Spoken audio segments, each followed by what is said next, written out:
Today's video is guaranteed to be at least a little bit educational while a bit entertaining. As you know, I'm somebody who uses my cars all the way from keeping them clean all of the time to keeping them dirty all of the time and everything in between. I want to know what the cheapest product is that gets something done. As many of you know, I use Expel for a lot of my cars, at least the most expensive ones and the most highest impact areas that I know are going to get damaged. It's a thick layer, 8 mils thick, of a product that takes a lot of impact. But what about the rest of the car? What about the areas that just might get swirled? These are areas I've always considered using ceramic coating on. But the problem is, the products I've tested out and the companies that have contacted me generally want to charge about $700, at least installed, for ceramic coating.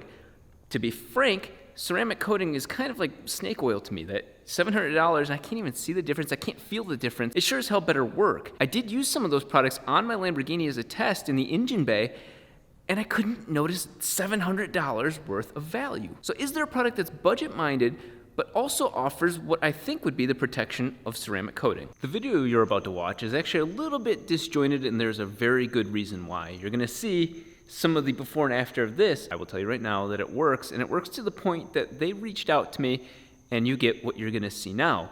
The reason why they reached out is I had talked to them about getting more product because I was blown away that it worked, and I found out I was doing it slightly wrong. So I'm gonna show you some of the steps I was doing wrong in the video and show you what they corrected and how to make it even better. I did a variety of research online and found this, Armor Shield IX.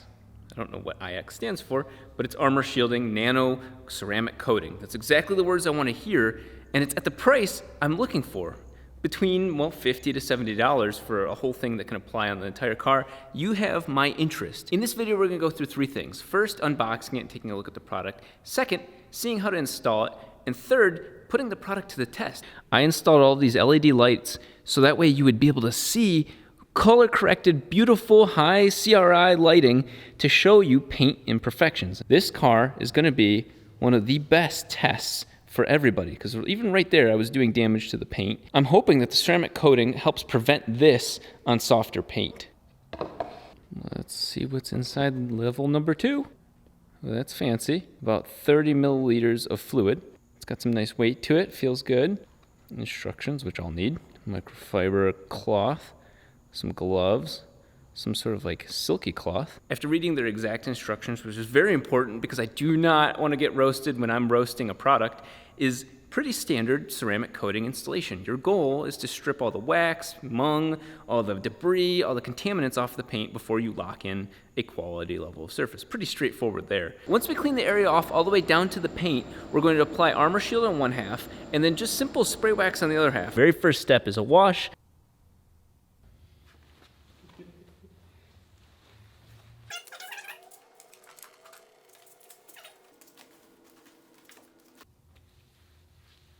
Oh, the paint is so rough. Well, it might look beautiful because it's wet. Listen to this.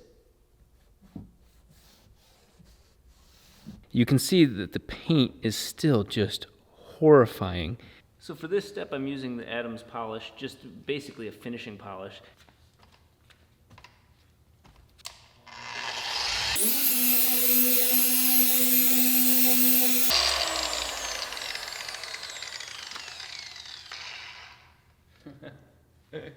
The downside to polishing a car like this is you start to notice that, oh, somebody keyed the car. That's beautiful. That's wonderful.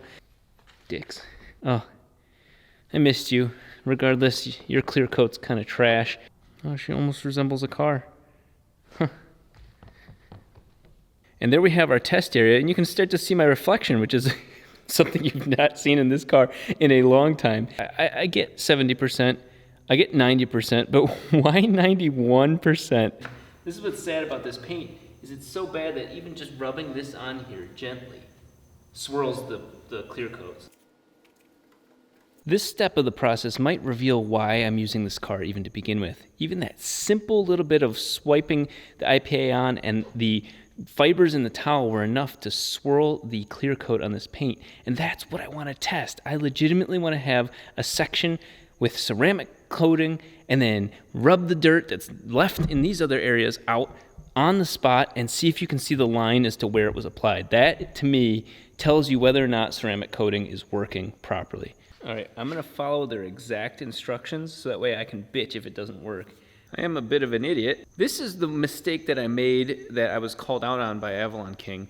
You're not supposed to apply the product, and it's actually pretty firm and hard on the fibers here. This isn't the application product. That was the whole point of these silky smooth, soft, nice pieces of cloth. Those are what you actually apply the ceramic coating with. They want me to put this like a magic trick, like this. I'm gonna apply 4 drops of this stuff on, oh, you can't squeeze the bottle. 2, 3, 4. Here's what's very interesting is that, like I said, I let it sit for about a week. It's a little crystallized piece of the ceramic coating that was left on the bottle just from, spillage and whatnot, but it's there. It's really making a real product, and I accidentally covered the camera in it while picking this up, so time to apply. Okay, this seems way more like the correct tool for the job. I'm an idiot. You see those little white dots? Those are actually chunks of tire and metal that were broken off and hit when I was doing that bikini burnout. So you can't really get back what you lost with the paint there. I let it sit 2 minutes, and I'm using this cloth to do the buffing between the layers. So that extra residue that they talk about is that swirly / textured thing that we're gonna gently buff off. Way better than my previous attempt already. And that's just literally just one layer. Of course it hasn't cured, but this is what happens when you follow instructions. You can see there's something on the surface of the paint, and it's still not dry. It's supposed to apparently cure for a little bit, so I am screwing that area up. Round 2. Oh, oops. Putting that all over the table. Same spot. So look at this is identical to the expensive stuff in terms of my experience. It leaves this sort of film. You're not supposed to buff it on, you're supposed to buff it off. I put a little bit up here as well because those drops that I left on the counter, I couldn't let them sit in vain, so we're gonna try this area too. Again, oh, you can see it's wet. You can see some of the cloth fibers coming off. I went a little too soon on that one. So you wipe off excess residue with one part, and then you polish it with another. And it says lightly polished, so I'm not putting much pressure at all. Ooh, okay. That felt like something that went on right. You can still see that even though I messed this one up, and my process comes to a halt. It has been about 12 hours. I slept, I edited a video for the 4-rotor. Action's happening now.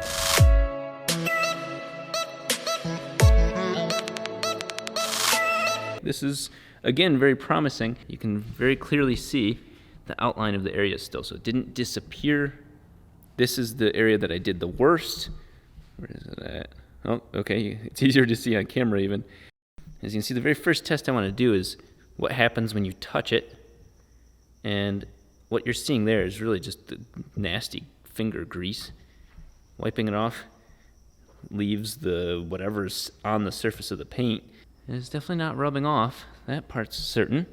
Please avoid whatever until about 48 hours. I understand that. We're going to see what happens within that time frame. Right now I'm going to apply some quick wax. This is the basic standard nanopolymer quick wax to the side on this side of this space here. Boop.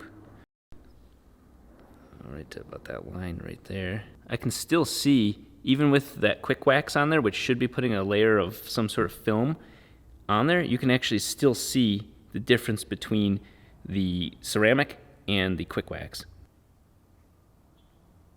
That's bare paint right there. Here's the ceramic coating. Certainly running off really beautifully. Slightly different. You can tell that there's a level of protection there, and then here's the quick wax. I'll give you a nice fair comparison right there. Standard paint, ceramic, and quick wax. The ceramic definitely beads more and runs off cleaner, but for the most part I feel like these are pretty much the same. Test number 1, I feel, is definitely a pass. I feel it's subtly better than Quick Wax. I'm very impressed with that. That's one of those things that you expect it to do. Dear God, if you're gonna spend at least $60 on it, it better do the same thing as the even cheaper product. Even if the cheaper product only lasts for 1 wash or 1 month or 1 week, you still want it to have the same, if not slightly better, beating quality as that, and that it does. Here comes the moment of truth for me. I'm going to take some of this beautiful California desert sand dust, and we're going to rub it over all 3 sections. Mind you, I will make a disclaimer, this is only 12 hours in of curing, and they ask you for 48, but I honestly don't have 48 hours of waiting in my body.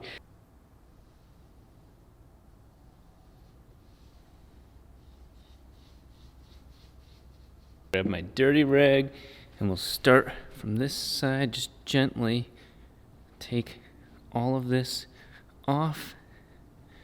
And what do we get? Very clearly you can see the swirls on the Quick Wax, which makes sense. That stuff is not permanent, it's not shell. And of course this clear coat is thin and weak, and you can see it coming through. I can see a slight bit, oh my God. I can see a slight bit of swirling on the edges here, but I don't know if you can tell on camera. That's looking pretty sexy. Now, of course, the stock paint is just gray, and you see that. I think it looks even better on camera, I'm not gonna lie. Rubbed actual sand on my paint. Because of this, I feel safe using it on the Diablo. I'll probably film a follow-up video to see how well this does after 2 days, or maybe an Instagram post or something kind of simple, just to see, does this really get more perfect or more solid as time goes on. In all of those tests, it actually did better than I expected, but here's something that should really show the scope of what something, even a $700 product, should do. This pains me, but you know this is how I run. We're gonna do a gentle key mark test across all 3. I personally don't see anything good coming from this, but that's the goal, right? Okay, none of those 3 made a difference. Okay, there we go. Yep, as expected. That's not really going to stop the party from marching on. You are not going to protect yourself from a screwdriver or from keys or from brushing up against the paint with a $60 solution, much less a $750 solution. This is where the limit of your expectations should be managed. In summary, I found some very interesting things about this product. 1, I absolutely do recommend it. This is a little bit mind-blowing for me because I did the $750, it was like $300 a bottle at the time, ceramic coating. Was not impressed, especially for the price. I felt like I couldn't sell it to my customers because they weren't getting much.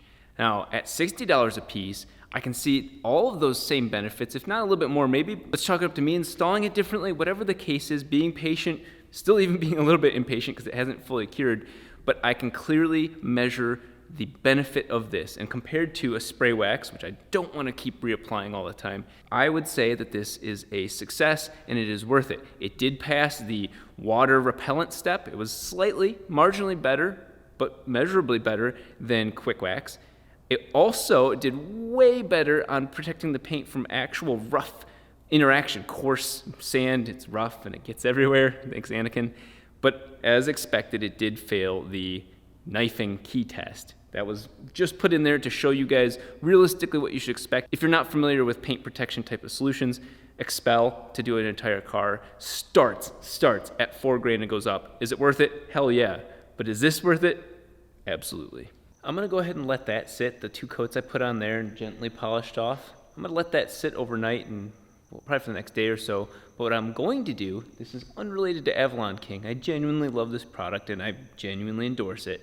But what I'm gonna do is kind of follow this up with a non-sponsored video, but I'm gonna take some more aggressive processes to getting the paint down to what I can consider is the most usable layer, and then build it back up from there and see what happens. So I'm gonna do a whole video series on what you can do when you have paint this extremely trashed.